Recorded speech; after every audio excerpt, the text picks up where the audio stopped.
What's up, dudes? Max here, back with the heavily requested update to Marvel vs. Capcom Infinite. As you guys all know, there was that story mode trailer that came out over the last few days. The third one, and most likely the final one for the game, and obviously it's the best story mode trailer of all of them so far, just in terms of the character models getting updated, actually showing action instead of characters just talking to each other. It's just a much better trailer, and I wish the other trailers were as good as this one.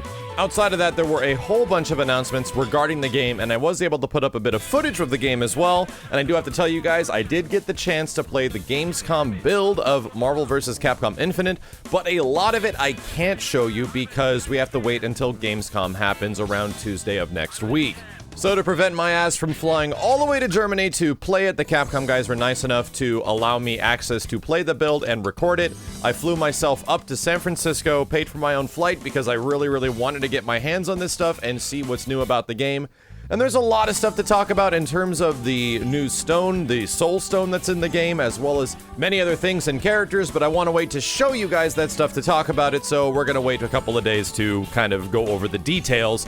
But there was a whole bunch of other stuff, including the finalization of the roster, and lo and behold, it's exactly like we thought it was. The base roster for Marvel vs. Capcom Infinite is maxing out at 30 characters, and this does not include the likes of Sigma, it does not include the likes of Black Panther, much less the other leaked characters, which include a Monster Hunter character, as well as Winter Soldier and Venom. Venom is a curious one because, once again, he's a character that seems to have a presence in the story in some way. There's a giant, ridiculously freakish symbiote monster that takes a part of the story that all the characters fight, that seems to be working in tandem with Jeddah in some way.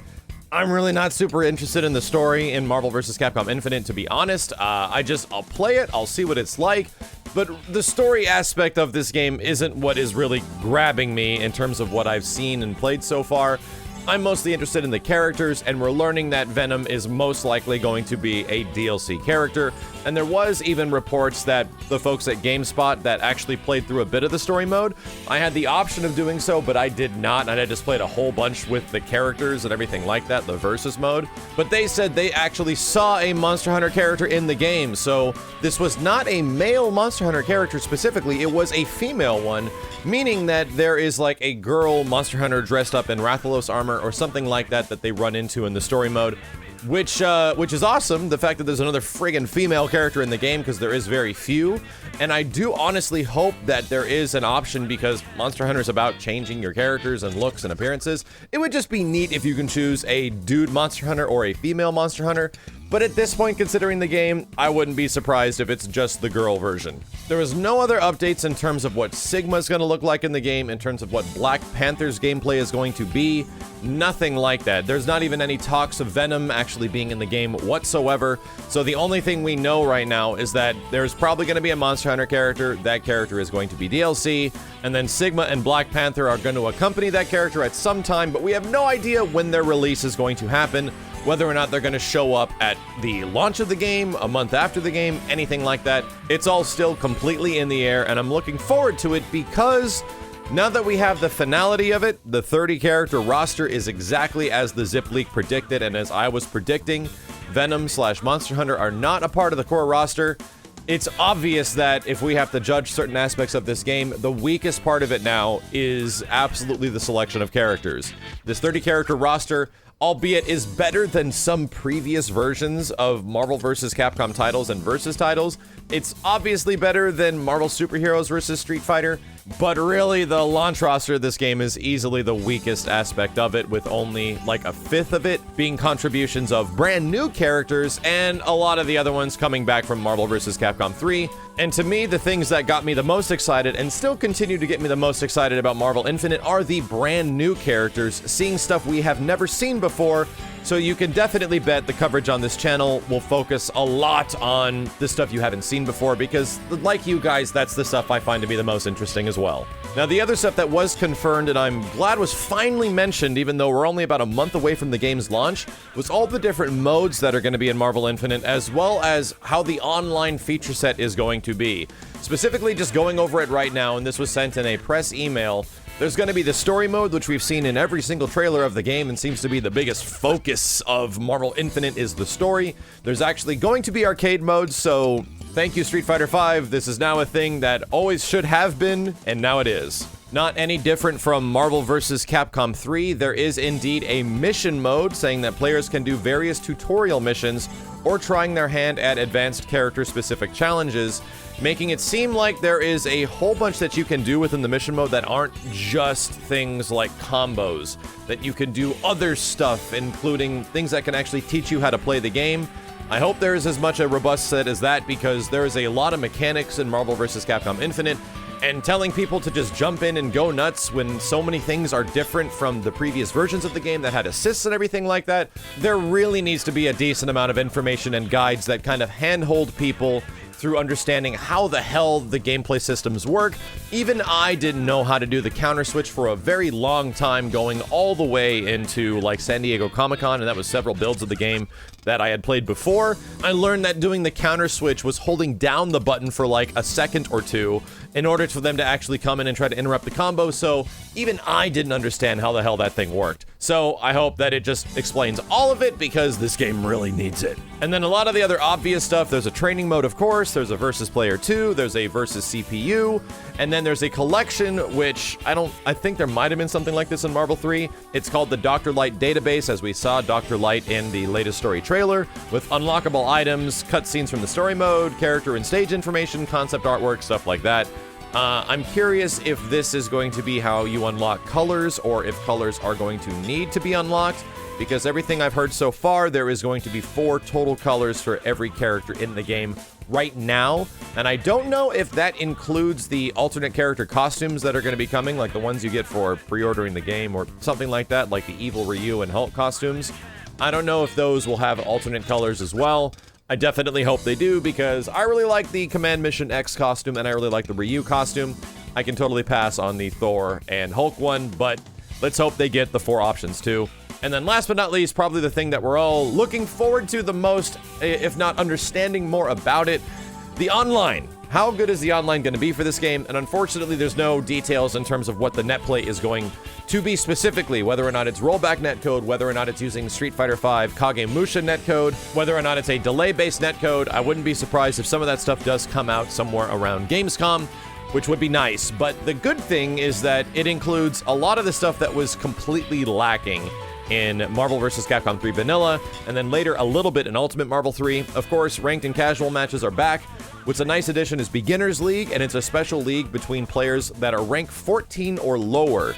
Now, this is a good thing because it means you can't actually get paired up with beginners if you're above rank 14 in like ranked matches, which is a nice little beginning training ground for everybody, much less new players later on that want to join in. However, in situations like this, if you're playing a ranked match and you're a higher ranked and there's no one around your rank, you will not get matched up with beginners. So there could be 1,000 people playing in the Beginners League, but if you happen to be higher ranked than that and there's nobody playing, guess what? You're not going to get paired up with those people. That's the downside of it. And the other downside is technically that people are going to smurf accounts like crazy and make new profiles and just play in the Beginner League. I don't know how long this rank 14 is going to last in the Beginner League.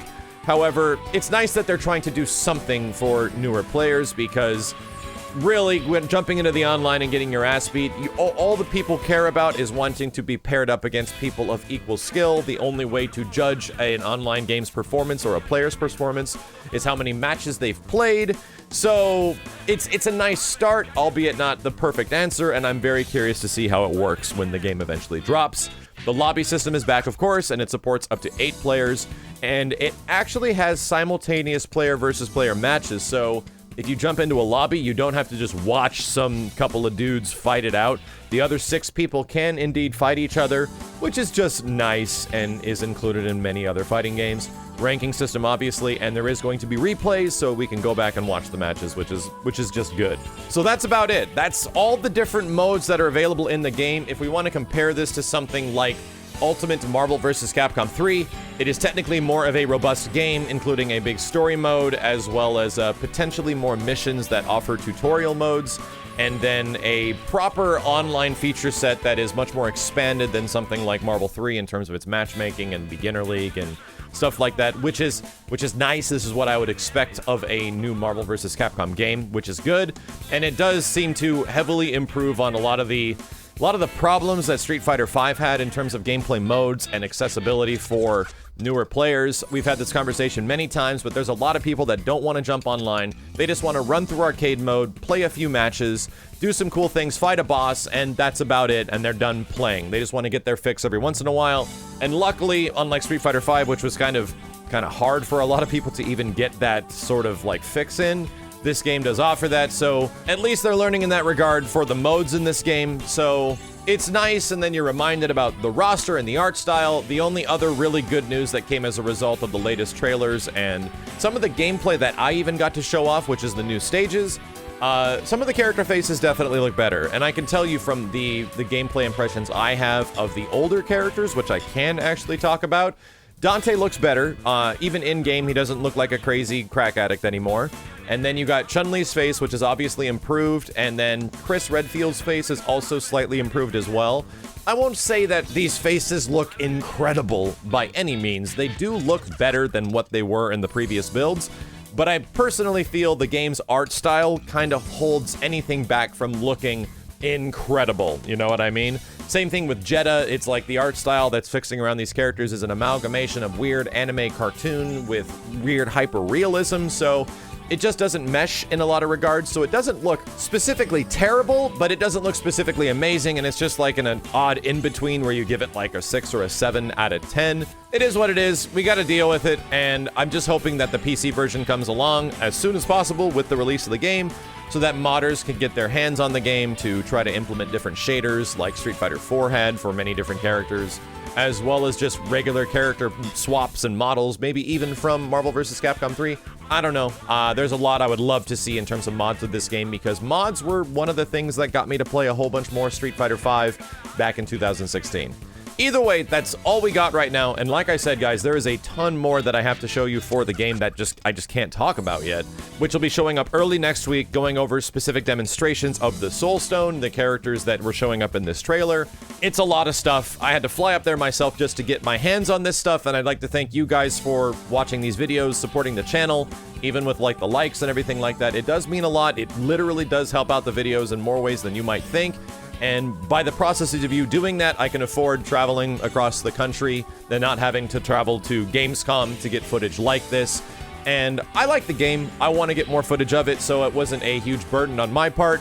I was excited probably just as much as anyone else was to get the opportunity to grab some of this footage, and I'll luckily be able to show it to you in only a couple days. As always, dudes, thank you a ton for watching. I'll be back with more updates as soon as possible, and hopefully we get some more information regarding the game, its launch, maybe how the heck they're going to be handling the DLC characters, how the online functionality specifically is going to be working in terms of it being rollback netcode, Street Fighter V netcode. Like, we need to know what's going on there, and I'm waiting for the official word on it. As always, dudes, thanks a ton for watching. My name is Max, and I'll see you next time.